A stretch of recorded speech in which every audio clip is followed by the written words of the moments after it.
नमस्कार. थोड्याच दिवसात आपल्या लाडक्या बाप्पाचं आगमन होणार आहे. त्याच्या तयारीत आपण सगळेजण आहोत.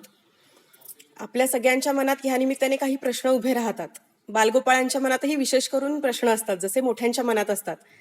छोट्यांच्या मनात नेहमी येणारा एक प्रश्न म्हणजे उजव्या सोंडेचा गणपती म्हणजे काय आणि डाव्या सोंडेचा गणपती म्हणजे काय? मग उजव्या सोंडेचा गणपती काय आहे? तर तो सिद्धिविनायक गणपती. त्याला सिद्धिविनायक गणेश असं म्हटलेलं आहे.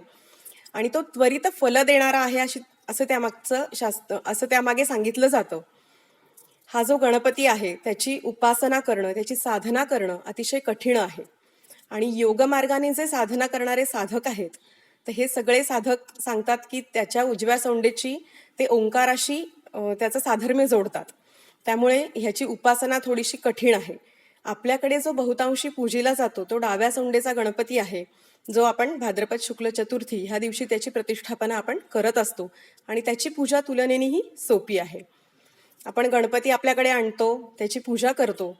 बऱ्याच वेळेला परत हा बालगोपाळांचाच विषय असतो की आई शेजारी गणपती आणलाय, ह्यांच्याकडे गणपती आहे, त्यांच्याकडे सगळ्यांकडे गणपती आहे, मग आपल्याकडे बाप्पा का नाही आणायचा आपण? हा एक प्रश्न मुलांच्या मनात जास्त असतो. आणि मग ते पालक आमच्यापर्यंत तो प्रश्न पोहोचवतात, ह्या निमित्ताने विचारतात की हौसेनी गणपती आणला तर चालतो का हो ताई? मग हौसेनी गणपती आणला तर नक्कीच चालतो. मुळात हे व्रत आहे, हे गाणपत्य संप्रदायाचं व्रत आहे, ज्याची आपण गणेश चतुर्थीला प्रतिष्ठापना करणार आहोत. पण व्रत ही अशी गोष्ट आहे की ती एकदा घेतली की ती सोडायची नसते. त्यामुळे सगुण साकार मूर्तीची प्रतिष्ठापना करणं हे सगळ्यांना सहज शक्य आहे. आणि ज्यांना तो आणायचा आहे त्यांनी तो आवर्जून आणावा.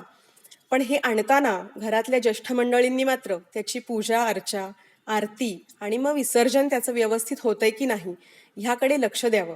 कारण गणपती एक वर्ष वाटलं म्हणून गणपती आणला, मग पुढच्या वर्षी नाही जमलं म्हणून नाही आणला. त्यामुळे हा काही पोरखेळ नाहीये की गणपती आणायचा, बसवायचा आणि विसर्जन करायचं. पण त्याच्या मागचं शास्त्र समजून घेणं, त्याच्या मागचा पूजेमागचा सगुण पूजेमागचा विशुद्ध भाव समजून घेणं खूप महत्त्वाचं आहे. आणि तो समजवून घेऊन जर आपल्या आवडीसाठी आपण गणपती आणला तर अगदीच छान आहे. जेवढे दिवस आपल्याला त्याची प्रतिष्ठापना करता येईल, 1.5 दिवस जर आपल्याला जमणार असेल 1.5 दिवस, 5 दिवस जमणार असेल तर 5 दिवस किंवा 10 दिवस, आपल्या सोयीनुसार आपण त्याची प्राणप्रतिष्ठा आवर्जून करावी. फक्त त्याचं पावित्र्य आणि मांगल्य जपलं जाईल ह्याचा आवर्जून विचार ह्यामागे करावा. गणपतीची आपण प्राणप्रतिष्ठा करतो, मग त्याची आरती किती वेळा करायची हाही एक प्रश्न बऱ्याच जणांच्या मनात डोकावत असतो. सर्वसामान्यपणे गणपतीची आरती ही सकाळी आणि संध्याकाळी करावी असा संकेत रूढ आहे. सुखकर्ता दुःखहर्ता ही जी आरती आहे समर्थ रामदासांनी रचलेली, ही सगळ्यांना आपल्याला माहिती आहे. पण ही आरती म्हणजे काय? तर आर्त भावनेनी ईश्वराला घातलेली ती साद आहे. आपल्या मनातल्या भावना आपण ईश्वरापर्यंत पोचवणार आहोत. मग त्या पोचवायच्यात आपल्याला त्या कशा पद्धतीने पोचवायच्या आपण? तर छान तालासुरात, संथ लयीत छान ती म्हटली गेली पाहिजे. कुठलाही गोंगाट किंवा गोंधळ किंवा गडबड ह्यामागे नसावा. एका छान तालासुरात ती जर म्हटली गेली तर तो जो आपल्या मनातला भाव आहे तो देवापर्यंत पोचतो. आपण जेव्हा आरती करतो तेव्हा आपण दिव्यानी देवाला ओवाळत असतो, म्हणजे तेजानीच त्या तेजांशाला ओवाळत असतो आपण. आणि ते जे तेजाचं प्रतीक आहे, गणपती जो आहे त्याच्यातलं ते तेज आहे, तेही आपल्यात यावं हाही भाव कुठेतरी आपल्या मनात असतो. त्यामुळे तीही आपली मनातली भावना असते आरती करताना की तुझं जे तेज आहे त्यातला थोडासा अंश आमच्याही मध्ये येऊ दे. आणि इतकी मांगल्यपूर्ण आणि पवित्र वातावरणात ही आरती केली जावी. गणपतीची आपण आरती करतो आणि मग त्याला नैवेद्य दाखवतो आपण. तर मग 21 मोदकांचा नैवेद्य किंवा 21 पत्री गणपतीला वाहावीत असा एक संकेत आहे. मग ही 21 संख्या असण्यामागचं कारण काय आहे? तर गणपती म्हणजे काय? तर गणांचा अधिपती. शिवांच्या गणांचा जो समूह होता तो 21 गणांचा समूह होता. आणि त्यांचा मुख्य जो होता तो गणपती होता. आणि ह्या गणपती जो शिवांच्या गणांचा प्रमुख आहे, जो 21 समूहांच्या गणांचा प्रमुख आहे तो गणपती. म्हणून मग 21 ही संख्या गणेशाच्या संदर्भाने रूढ झालेली आपल्याला दिसून येते. म्हणून मग गणेशाला 21 पत्री अर्पण करणं किंवा 21 मोदक अर्पण करणं ही पद्धत आपल्याकडे सुरू झाली. 21 गणपतींचं दर्शन गणेश चतुर्थीच्या निमित्ताने घेतलं जावं असाही काहीसा संकेत समाजामध्ये रूढ आहे. या संदर्भातही अनेक जण विचारत असतात की ताई हे असं करायचं असतं का? त्या दिवशी एवढ्या गणपतींचं दर्शन घ्यायचं असतं का?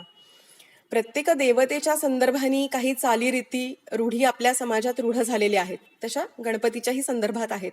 तर त्यामुळे हे ऐच्छिक व्रत आहे. स्वतःला जर आपल्याला वाटत असेल की ह्या निमित्ताने आपण 21 गणपतींचं दर्शन घेऊयात, त्याची या सगळ्या विलोभनीय रूपाचं दर्शन घेऊयात, त्याच्याकडनं शक्ती, बुद्धी, युक्ती हे सगळं आपण मागूयात आणि त्या स्वरूपाचा साक्षात्कार आपल्या याची डोळा याची देही आपण बघूयात, हे जर आपल्याला वाटत असेल तर आपण आवर्जून ते दर्शन घ्यायला हरकत नाही.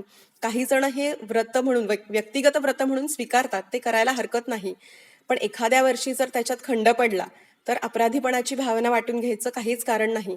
पुढच्या वर्षी परत आपल्याला जेव्हा आपण वाटेल तेव्हा हे पुढच्या गणपतीच्या वेळेला आपण हे सुरू करू शकतो आवर्जून.